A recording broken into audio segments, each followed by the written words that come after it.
read. Motion by Alan Willett to accept the minutes as read and seconded by Marjorie Ort carried. The Treasurer's report showed the following balances to the end of February. Current account $186.89. Calendar account $1,838.03. Petty cash $13.31. Motion by Rita Somerville to accept the Treasurer's report as read was seconded by Charles Orr. The correspondence was read. A lengthy museum report was given by the curator, Ursula Beansizer, which included a cast iron kitchen range made in Chippewa in 1852 will be ready for display. The cemetery lists are complete. Artifacts catalog is being compiled. Volunteers are needed for a display at Niagara Square, the Volunteer Bureau, April 27th to 28th. Alan Willett reported on the February 13th meeting of the Regional Niagara Historical Council. A representative is needed for the March 12th meeting at Brock University. There was no old or new business. The guest for April's meeting will be Inge Saczkowski of the Niagara Falls Public Library, who will speak on the United Empire Loyalists' trip to Canada and homesteading. The evening's guest is Mr. Robert Disher of Ridgeway, who showed slides of historic interest from all parts of Canada. Upon thanking Mr. Disher, Alan Willett presented him with a 1984 Willoughby historical calendar. Birthday greetings were sung to all celebrating. Motion by Mark Hopkins to adjourn for refreshments was seconded by Alan Willett. Hearing the minutes, are there any errors or omissions? Someone make a motion, please. Second.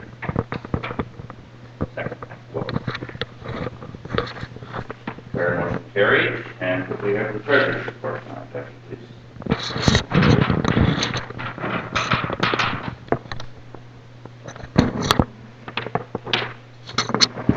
The balance forward was $186.89. Our service charge from the February statement from the credit union is $1.60. And then the service charge again, 60 cents. And then we have the ad in the shop for $1.85. Our expenses were $4.05 with no income. Our balance to the end of March, $182.84. And the calendar account from $1,838.03, it now stands at $1,919.96, and petty cash is $9.77. Any questions on the financial report? Hearing none, we'll ask for a motion to approve. Seconded by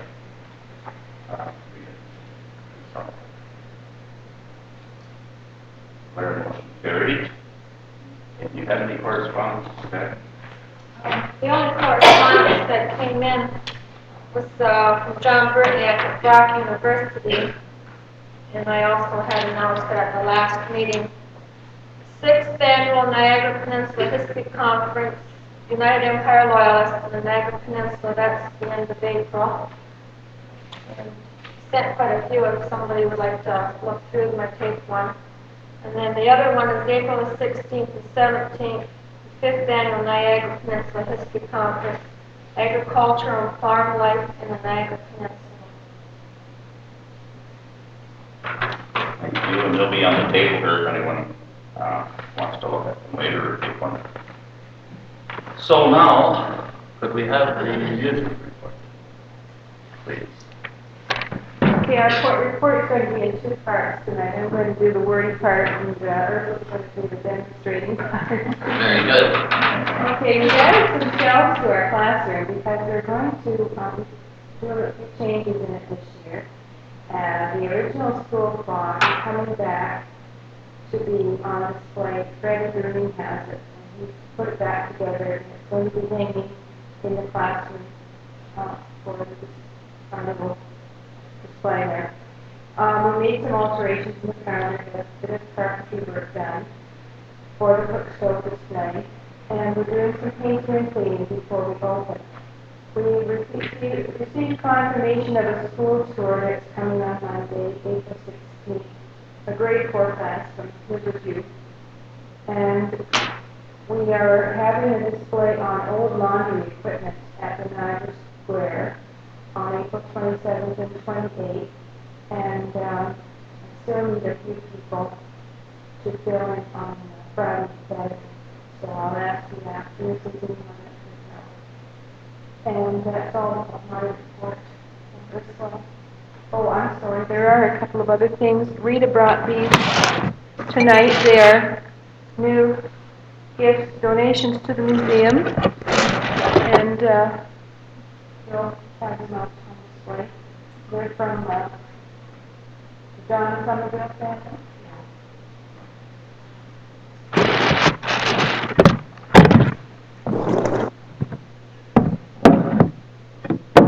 What do you do with that pepper? To make apple butter? I don't know what it came from Connie. Oh. I don't know what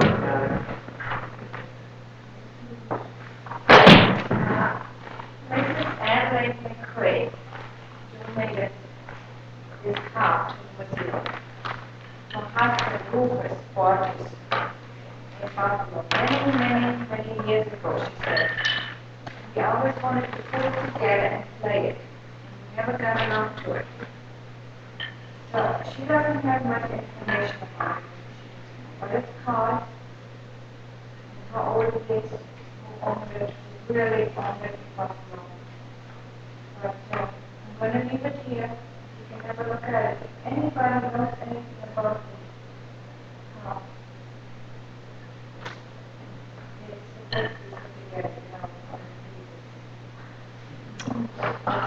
it's very old.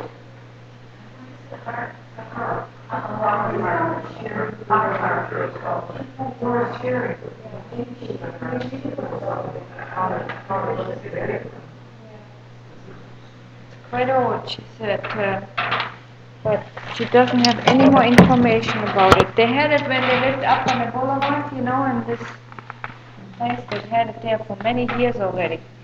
So it's been in their possession for a long time.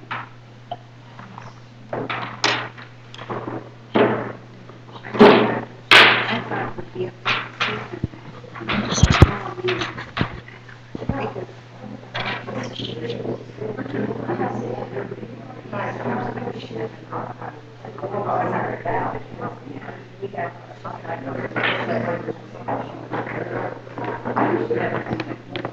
Well, thank you, Anna and Ursula, and must congratulate you on the story in the paper here, former schoolhouse history.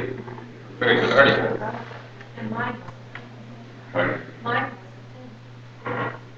I'm picking. Are you?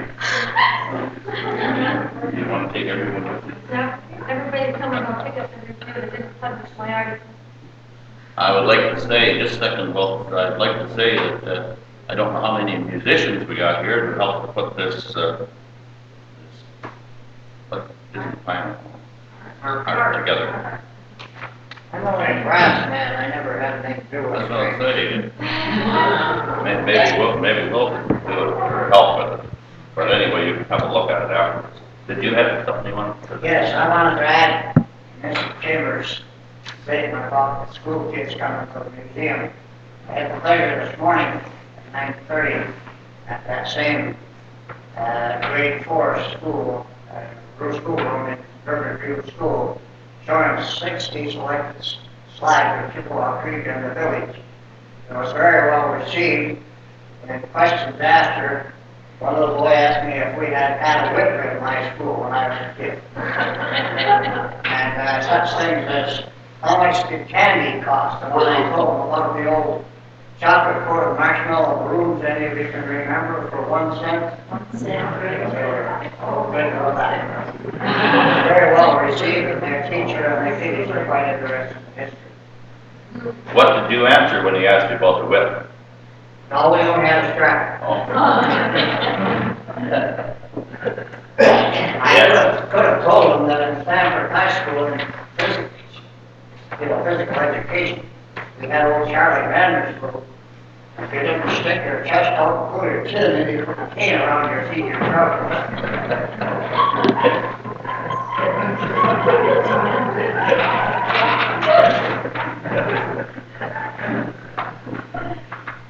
I guess maybe he was an exception to the rule. Well, it was a major in the army. So things are progressing very well then at the museum, according to the paper, according to your report here, and we hope you'll get lots of school children there, because it's really interesting to have the children in. So, Regional Niagara Historical Council report. I don't think we had a representative last month. Charlie wasn't able to get there. And, told me, and I was tied up with other things, so we didn't have representation. However, we're still open for and hoping that someone can go this coming month. May the 14th is the meeting. So we're asking for volunteers. We don't have any regular representative. Alan was there in February, I was there in January. Alan brought back an excellent report. So we'd be glad to have anyone's name that would like to go. And it's 7:30, I believe. 14th. Yeah. 14th of April, 7th. April or May? May. May. No, April. April. April the 9th. Sorry. Okay. Yeah. April the 9th. 7:30 till 9 o'clock at the Special Collections Room at the Brock University Library. April 9th. Second Monday. That's the second question. So in the back of the cemetery at Chippewa Trinity Church, right way back in the right-hand corner as you go in, way back 1814, before the church was built, the man that owned that property allowed them to take the dead Canadian and English soldiers from the Battle of Chippewa, which of course was fought right by Usher's Creek, in your township. Indians had a habit those days of removing all wounded and dead personnel. They didn't leave them there, so they're not buried in the church. And somebody asked a question about the Battle of Lundy's Lane. Well, there were so many killed there that they couldn't bury them. They didn't have bulldozers to dig a big mass grave, so they piled on the heap, put fireman's fence rails on, and burned most of the bodies, several hundred, because for sanitary reasons. So all we know of that are buried in the Chippewa churchyard would be the Canadian militia, the 8th Regiment, and the other ones that were there in that battle. I couldn't recite them all at the moment. But in the general area of that corner, we proposed to build a stone pyramid about 8 feet high, 12 foot round, and we decorated some cannonballs on the top and all that, and a big plaque on it, recording the fact that these fellows were buried there. Just about all I can say about it. They have some money already, but it's going to cost $20,000 to do it. So how much they're not eligible for Ontario grant for it, apparently, because Ontario does things that maybe you and I don't agree with. There are several grants that they possibly can get, but it'll take about $8,000 to finish it. They have $3,000 or $4,000 to start. And anything else I can tell you about? Well, thanks. I think that explains I think it. they're getting the stolen grass from the Niagara Parks Commission. And I believe Whiteman is going to supply the concrete. They have quite a heavy concrete basin to support that. It won't tip over with the cross. It's going to cost at least $5 to get it done. These fellows have laid there, haven't been anything about it. They've been laying there since 1814. And the area has been covered over with about 2 feet or more of clay over top of the original soil where they were buried. All they can do is build this monument to the general area leading in. There's no other graves can put there where these fellows were. Well, thanks, Walter. That's a very good description of it, certainly. Much better than I could give. And certainly, I think, sufficient for people here to decide whether we should give a donation or not. And the suggestion like that. I might add that some of the men buried there were ancestors of people who did live in this area or in Chippewa, Captain John Tench, Captain Rowe, and like that. Some of the families are still existing. I suppose the donors' names would be inscribed somewhere or recorded. I don't know whether it would appear on the plaque No, or not. not quite. Not as individual names, No. perhaps in groups. So, does anyone else want to speak on that suggestion? Was $100 your suggestion?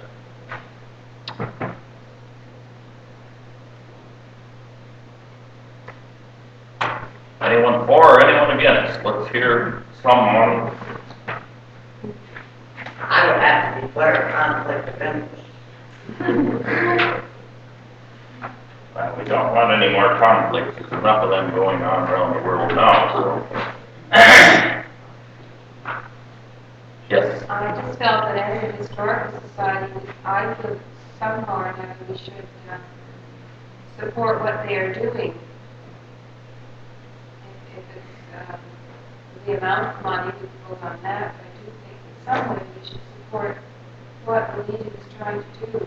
It's part of our mandate as a historical society Very good. for the history of the area.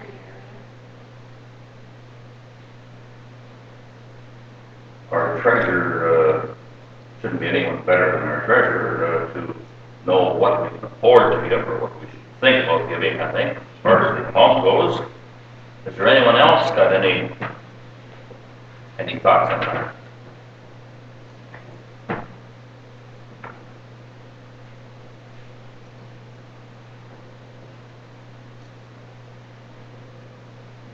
Well, I agree with Emma. I think being a historical society should be something. Like we've put several plaques around. We helped to put one on the square in Chippewa with Ronnie's Lane and one up the boulevard. So I think it's good there to do Especially since it was bad in Chippewa. Yeah. At Usher's Creek. I mean, that's a little bit history. And I mean, we didn't even think about it. Here we are, 15, 16 years old. And I think it's something that we should support. I don't know how much, but at least give them our moral support as well as maybe some financial too. it. Seems like it's coming around. well, very good. We settled it by a motion and a seconder, and we could find out what it is. So, would you like to make a motion? Yeah, I'll make a motion and we, Would you read it? What's the motion? that for our motion. Well, they're leaving the amount Donation? open, but What's the amount that you want? donation. For the donation. Oh, as a suggestion, our treasurer. I Pardon? think you should specify how much. Is $100 suitable to you? I had projected. Well, we could probably go 150, but I mean, if we feel we can go 100 now, maybe we can go 100 at the end of the year. Yeah. All right, I'll make a motion that we donate $100, let's make it $100. Yeah. That's okay with you. I'll say, Okay, we have movement and seconder. None. Is there any further discussion on it? Yes, Fred? I'll second. We got a second? Yeah, we got a second, yeah. Is everyone in favor?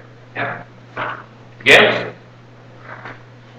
Motion carried. And the amount is $100. $100, right? yeah. Okay, thanks Jackie for the suggestion there.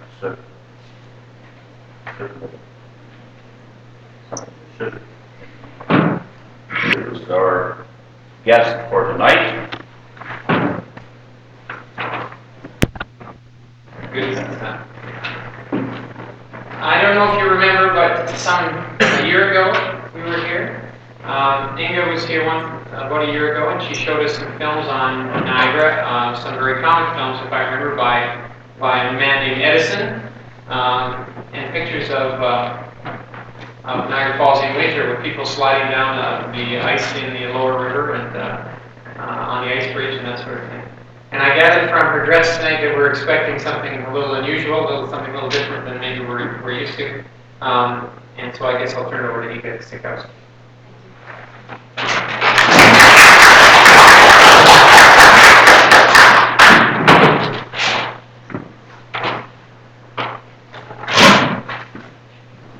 Tonight's presentation is a cooperative effort by the City of Niagara Falls. They have a very active bicentennial committee. Quite a few events planned for this year, and the library is working with the city's bicentennial committee.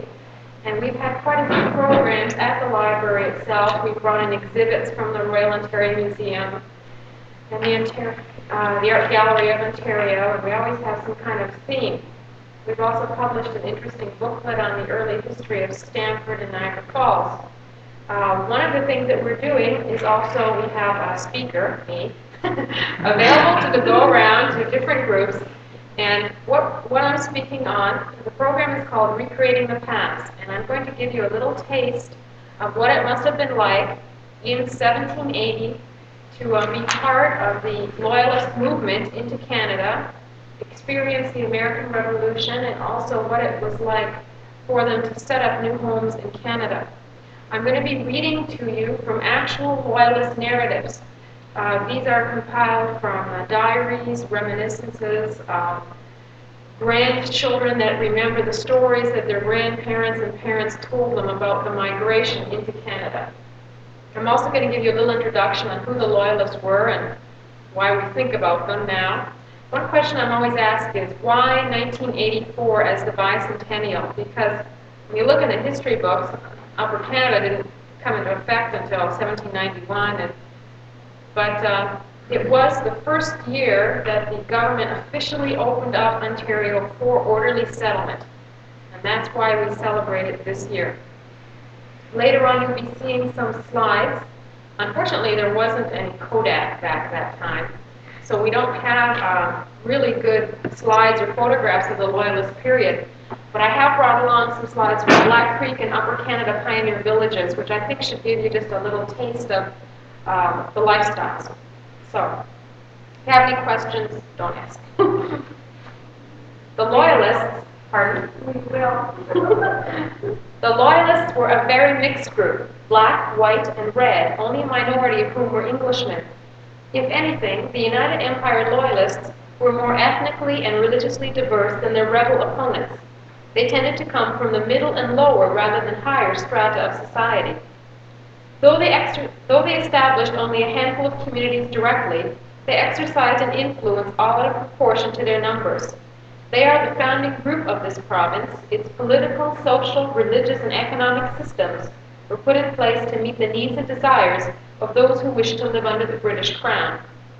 We owe much to the United Empire Loyalists. Without them, there probably would not have been a Canada. Ontario and New Brunswick would have been settled by American frontiersmen. Nova Scotia would still be connected with Great Britain. The British would have had no reason to hold on to Prince Edward Island, and little incentive to risk much for the French settlement along the St. Lawrence. Cleared out of the lands to the south, Britain would have no claim to retain the vast lands granted the Hudson's Bay Company. Canada, as we know it today, would not exist. If we owe our geography to the Loyalists, we also owe to them our political tradition of evolution rather than revolution. our ideal of steady progression towards constitutional democracy. It is indeed time that Ontarians acknowledge the debt they owe their brave and determined forefathers, the Loyalists. Whatever else can be said of them, they were not few in number. It has been estimated that out of the people in the United States at the time, 500,000 colonists remained loyal to the British Crown. That would be about 16% of the total American population, or 20% of white Americans. In 1780, some 8,000 Loyalists were actively serving their king in regiments. Between 80 and 100,000 Loyalists eventually fled from the United States. Of these, approximately 7,500 settled in western Quebec, later to become Upper Canada, and finally, as we know it today, Ontario. Sympathy for the Crown could be a dangerous sentiment in the brave new republic. Just a minute for I'm sure you know your history, but still, when they declared the revolution in 1776, it wasn't until 1783 that they declared the Treaty of Versailles, which allowed the United States to secede from Britain. During those 7 years, they were constantly at war, the Britons and the revolutionaries. Those who defied the American Revolution could find themselves non-persons without civil rights, turned out of their homes with no more than the clothes on their backs, or flung into prison. Many Loyalists were murdered, lynched, or executed for such acts as spying, recruiting, counterfeiting, or guiding troops to the attack.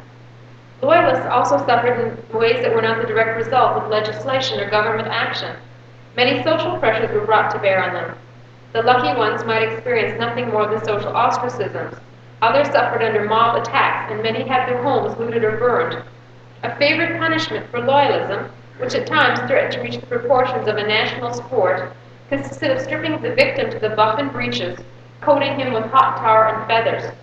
The damage to the skin could be extensive, and the awful glue was virtually irremovable. The tarring ceremony was often followed by a cruel round of riding the rail, which consisted of jogging the victim along with a sharp-edged rail between his legs. In the face of such vengeance, many who remained loyal sought refuge within the British lines.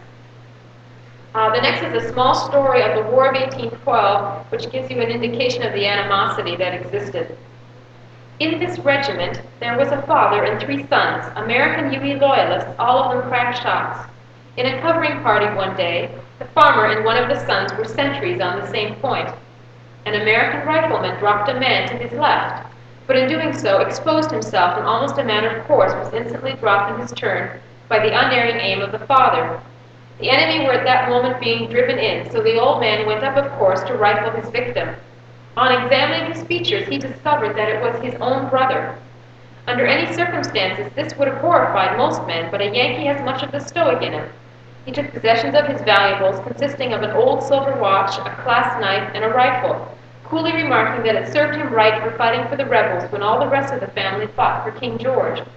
It appeared that during the Revolutionary War, his father and all his sons had taken arms in the king's cause, save this one, who had joined the Americans. They had never met him from that period till the moment, but such is the virulence of political rancor that it overcame all the ties of family and nature. It is said that the American Revolution was the first true American Civil War. Okay. The first narrative that I have for you tonight is from a book called The Price of Loyalty, Tory Writings from the Revolutionary Era, and is the story of Stephen Jarvis. He comes home after having not seen or heard from his family for 7 years. In April 1783, peace was proclaimed. On the 21st of May, I reached my father's house to the great joy of my aged parents and to the rest of my family. Their meeting with me can be better imagined than described. I had been absent for 7 years without having the least communication with my home, and here I met the young lady to whom I was engaged, and to whom the next day I married. There was then in Danbury a regiment of dragoons belonging to the American Army and commanded by a Colonel Jameson. One of his dragoons requested to speak with the British officer. I went down to the kitchen where he was, and he apologized for the liberty he had taken. For although you see me in this uniform, sir, I have a brother in the British Army, and for his sake have come to warn you of the danger in which you are exposed. This gave me no small uneasiness, and I began to consider how I should best defend myself. My father, in the meantime, walked out and went to where the militia were embodied, and in a few moments returned much agitated and said, "For God's sake, son, what will you do? They are certainly coming for you. What will the consequence be? God only knows. My intended was also in the house as the mob arrived. I embraced her and desired her with the family to leave the room. I said, I'll dispatch as many of them as my 2 pistols and my sword will assist me in doing. I then closed the door, and in a few moments the house was filled. For a short time, great confusion, all the females imploring for mercy. The noise ceased, and for a few moments profound silence. In the meantime, my brother mounted his horse and rode after Colonel Jamieson. My father went for magistrates and other persons of influence who had signed my passport. During their absence, the mob became more tranquil and at least declared they would not injure me if I would come down and let them see and talk with me. This was communicated to me by my sister, and after a few moments I consented and went downstairs. I saw many whom I knew, went up to them and offered them my hand. Some shook hands with me. Others again damned me for being a damned Tory. Others charged me with cutting out prisoners' tongues. The scene lasted for some time. At last, one of them, who seemed to be their leader, said to me, Jarvis, you must leave this town immediately. We won't hurt you now, but if you are seen within 30 miles of this place by sundown, you must abide the consequences. I replied it was impossible. From Danbury I would not go until my marriage with the lady in the next room. Here is my permit from the authority of your government. Here is my leave of absence from my commander-in-chief. I am now in your power, and you may destroy me, but not unrevenged. If not by myself, my friends in New York will avenge my death 100-fold on your near and dear friends. If I cannot remain in peace, give me a suitable time to make that lady my lawful wife, and then I will leave you. For be assured, I have no wish to become an inhabitant of these United States, and of this place in particular. By this time, Captain Jamieson had arrived, looked into the house, and sent a sergeant and 12 dragoons for my protection. Many other of our friends had also arrived with the magistrates, and some of the mob began to disperse. Others again were very hostile in their manner and swore vengeance. I now began to feel quite safe, and began conversation with a respectable part of those who had assembled, quite at my ease, and I found I was gaining friends even among some of the mob themselves. At last it was by some of our friends proposed to my father that the best mode to tranquilize the mob was that I should that evening be married. A parson was sent for, we retired to that room, and that evening we took our vows. The mob and all others, except my guard of soldiers who remained all night, retired, and we were left to our repose. At daylight, the soldiers went to their barracks. Soon, however, my father knocked at my door and told me that Hunt had obtained a warrant for me, and the sheriff was coming to arrest me. As my door was fastened, I felt secure, but I was mistaken. The door soon opened, and the sheriff entered. My pistols were in my mother's room, and I was unarmed. I, however, sprang from my bed and ordered him to retire, or I would blow out his brains. He was so alarmed that in leaving the room, he fell to the bottom of the staircase. I then fastened the door more securely and returned to my bed. In the meantime, the sheriff raised a posse and surrounded the house. The dragoons had taken their station and sent me notice they were ready to protect me. The morning was fair, however. I rose, dressed myself, raised one of the windows, and bade the posse good morning. They looked hostile and made me no answer. I threw them $1 and desired they would spend it drinking the bride's health. Now their countenances began to brighten, and when they sent for a bottle of bitters, they said I must drink their health first. But how to get the bottle up to me was the question. However, by tying together pocket handkerchiefs, the difficulty was got over, and I received the bottle with a glass in a bucket. Nothing would do, but the bride must make her appearance at the window also, which at last she did, and touched her lips to the glass as we drank their health, and conveyed the bottle to them in the same manner.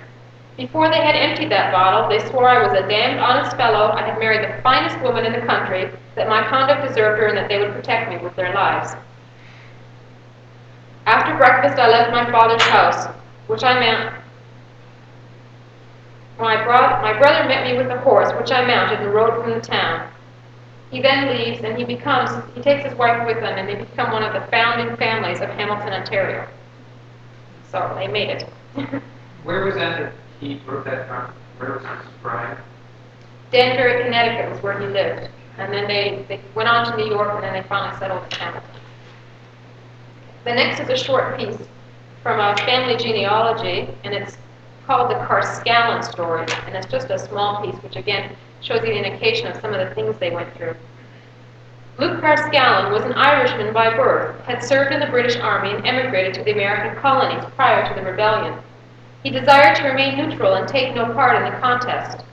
The rebels, however, said that inasmuch as he was acquainted with military tactics, he must come and assist them or be regarded as a king's man. His reply was that he had fought for the king and he would do it again. Consequently, an order was issued to arrest him. But when they came to take him, he had secreted himself. His escape was a hurried one, and all his possessions were at the mercy of the rebels.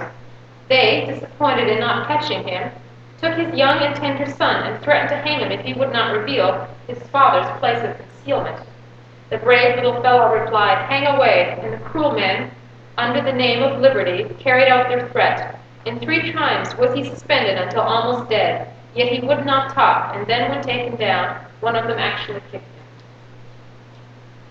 The next story is from Elizabeth Bowman Spown, whose family settled in Stamford Township, and she's talking about the experiences of her grandfather and her father. Grandfather was surprised at night while his wife was sick by a party of American rebels, and with his eldest son, a lad 16 years of age, was taken prisoner. His house was pillaged of every article except the bed on which his sick wife lay, and that they stripped of all but one blanket. Half an hour after my grandfather was marched off, his youngest child was born. This was in November. There my grandmother was, with an infant babe and 6 children at the commencement of winter, without any provisions and only one blanket in the house. Her cattle and grain were all taken away. My father, Peter Bowman, the eldest son at home, was only 11 years old. As the pillage was at night, he had neither coat nor shoes. He had to cut and draw his firewood half a mile on a hand sleigh to keep his poor sick mother from freezing. This he did barefooted. The whole family would have perished had it not been for some friendly Indians that brought them provisions. One gave my father a blanket, a coat, and a pair of moccasins. A kind squaw doctored my grandmother.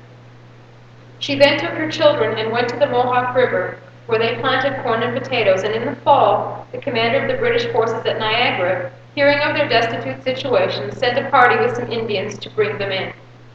Now we go back to the grandfather story. They were taken to the nearest American station, where my grandfather was allowed the privilege of taking care of his wounded son.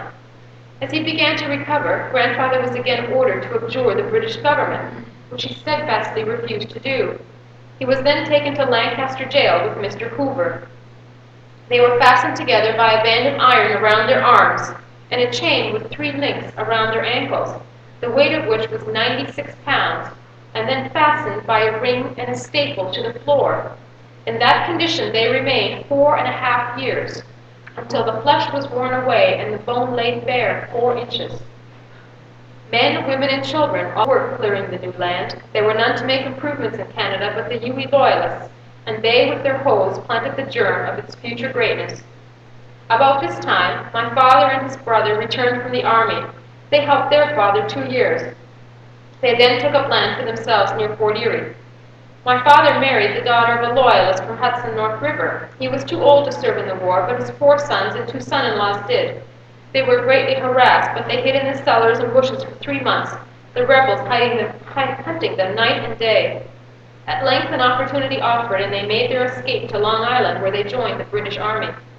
One of the sons, Wilhelmus Lampman, returning home to see his father, was caught by the rebels within a short distance of his father's house and hanged because he was a Tory. At the restoration of peace, the whole family came to Canada.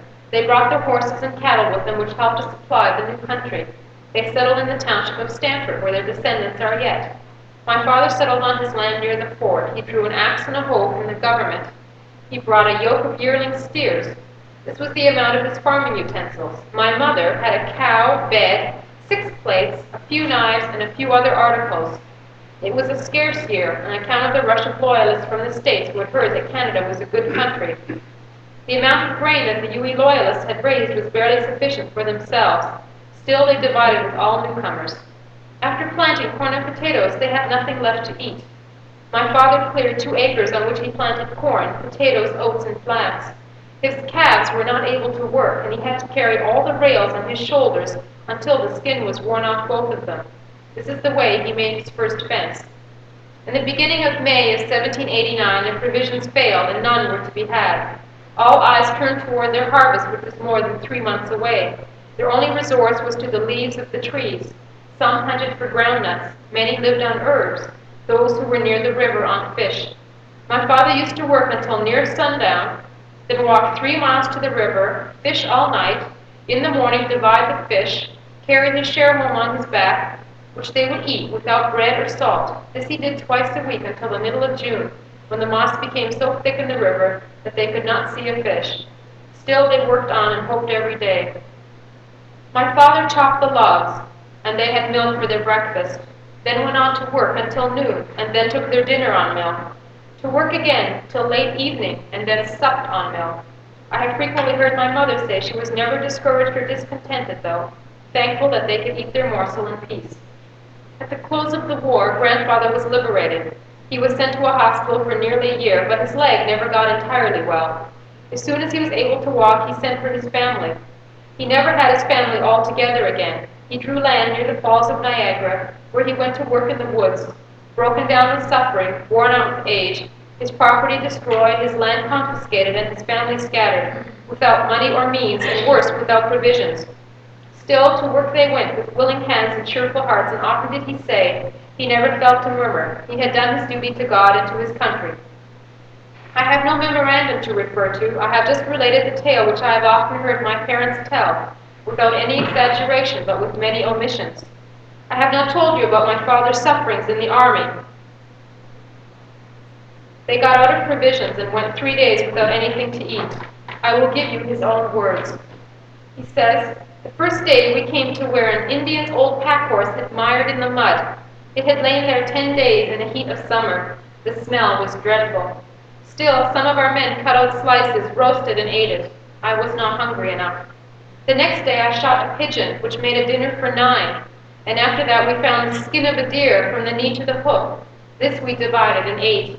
I would willingly, had I possessed it, have given my hat full of gold for a piece of bread as large as my hand. Often did I think of the milk and swill I had seen left in my father's hog trough, and thought if I only had that, I would be satisfied." Such were some of the sufferings of my forefathers for British supremacy. The next account is by Katherine White, and gives you an indication of some of the food shortages that they went through after they had already settled in Canada. Mother used to help chop down the trees, attended to household duties, and as the children grew up, they were trained to industrious habits. We were very useful to her, attended the cattle, churned the butter, making the cheese, dressing the flax, spinning. In those days, the spinning wheel looked cheerful. We made our own cloth and stockings. Before our crops came round, having brought seed with us supplied by the government, we had rations from the military posts. Also, when these were nearly exhausted, my father collected our butter, cheese, and spinning, taking them in a boat to Kingston, which he traded off for salt, tea, and flour. The Bay of Quinte was covered with ducks at that time, of which we could obtain any quantity from the Indians. As to fish, they could be had by fishing with a scoop. I have often speared large salmon with a pitchfork. Now and then, provisions ran very scant, but there being plenty of bullfrogs, we fared sumptuously.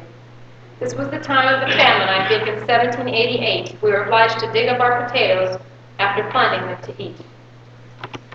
The next is an indication of some of the problems they had with clothing at the time. This is a narrative by James Dittrich. For a time, we led a regular Robinson Crusoe life. With a few poles and brushwood, formed our tents on the Indian plan. As the clearances enlarged, we were supplied with some agricultural implements, for we brought nothing with us but a few seeds prepared by the careful forethought of the women. My father, who had a naturally mechanical turn, amused himself of an evening in making spinning wheels, a loom, and a variety of useful things for farming purposes. Time passed, and having grown some flax and obtained some sheep, my mother set to work to prepare the same for some clothes, in which we were greatly in need of. She had not any threads, so my father, a skill which doubtless he learned from the Indians, stripped off the basswood bark, saturated it in water like flax, and obtained a fine, strong, and useful thread. Necessity has no law. Consequently, it was immaterial to us how the clothes were made, as long as the material kept together. We none of us had any shoes or stockings, winter or summer, as those we brought with them were soon worn out. At length my father tanned some leather, and I recollect the first pair of shoes he made, which fell to my lot. I greased them, and putting them too near the fire, on returning to my grief, found that my shoes were all shriveled up, so that I could never wear them. I was singularly unfortunate, for the first pair of trousers my mother made me from the proceeds of her flax were burnt by putting them too near the fire. So I was obliged to remain 12 months bare-legged and barefooted through all the various changes of weather. He wrote this account when he was 75 years old, so he must have been pretty tough. Dress was the last thing thought of. The women all wore their linsey-woolsey gowns, and the men and lads their homespun clothes, far more suitable to the rude log house and rough country than those of finer material. Marriages were celebrated by magistrates thinly scattered around the country. I think David Secord performed more ceremonials and united more happy young people than anyone else. I really believe when these events took place, they were the happiest people in the world. There were seldom any quarrels or bickerings. They pooled together, and their sole aim appeared to be to contribute to each other's comfort and to improve their farm for the benefit of their children. The present appearance of the farms, thriving homesteads, will show what can be accomplished by perseverance and industry. The last account is by Amelia Harris and tells the story of her brother and her of an age that he ought to be doing something for himself, a profession.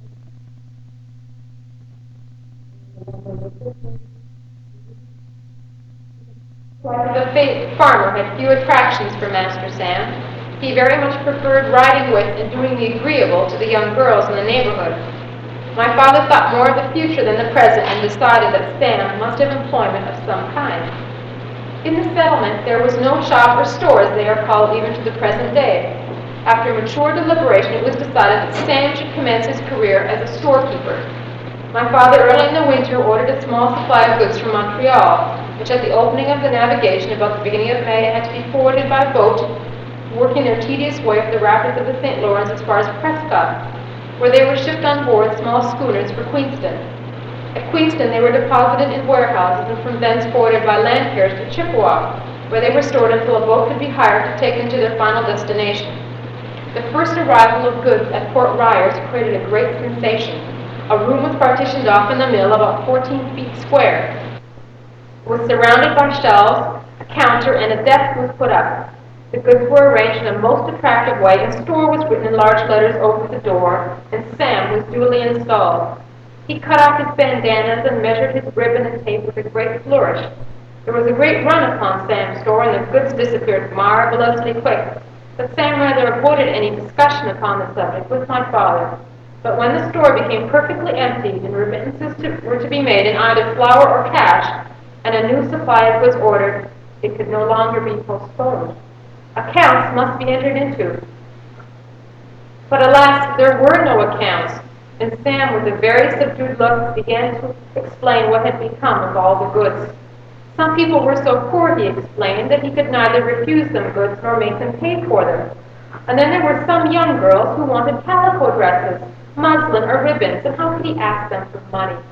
And then there were mothers who had pretty daughters who wanted tea, and would it not have been shabby of him to have taken pay for the tea with which he drank with so much pleasure?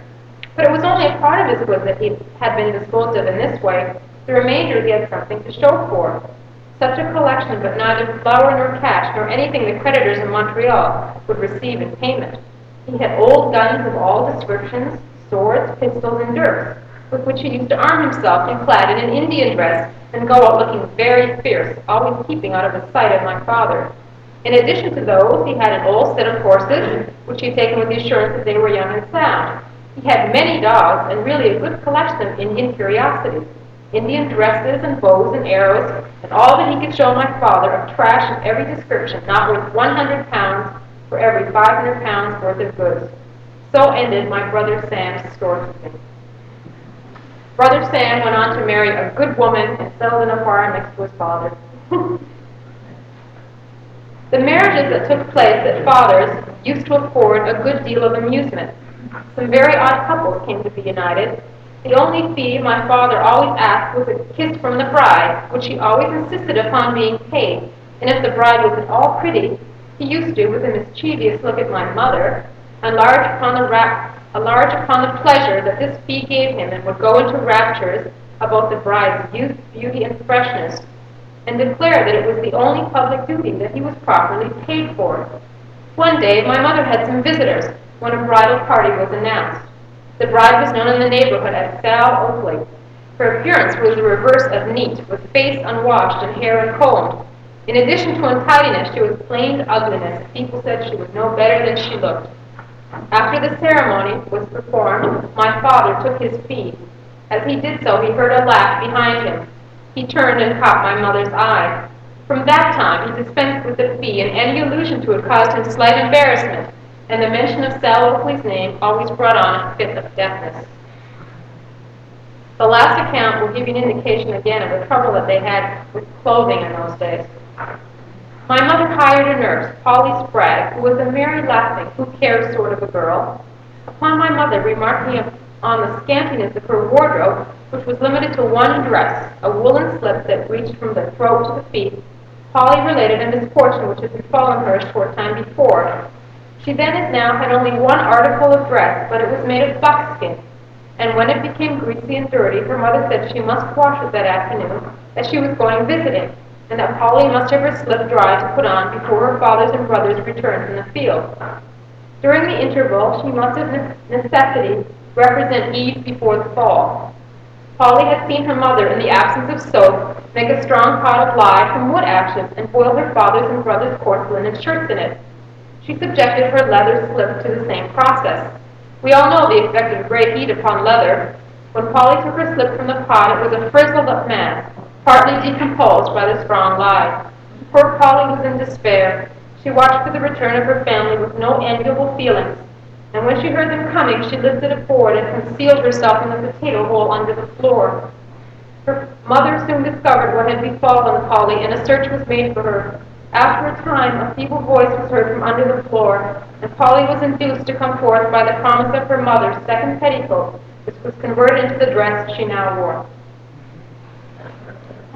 But it's an indication of the hardship they had in obtaining material. The dress that I'm wearing tonight, by the way, is an original recreation of 1780s. We did some research into the costumes that we wore, and we felt that something plain and cotton with the apron always, and the neckerchief, and a mob cap would be representative of what they would have worn later on in the years of the settlement. I think they probably arrived with some of the well-off ones with a lot of silk and beautiful brocade dresses, but I don't think that after a few years of living in tents that they have them anymore.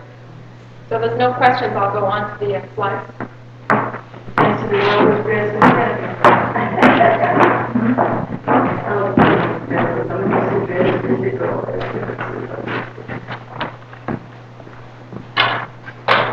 Everyone warm enough tonight? Turn it down a little bit now. It decided to come on here just a little while ago.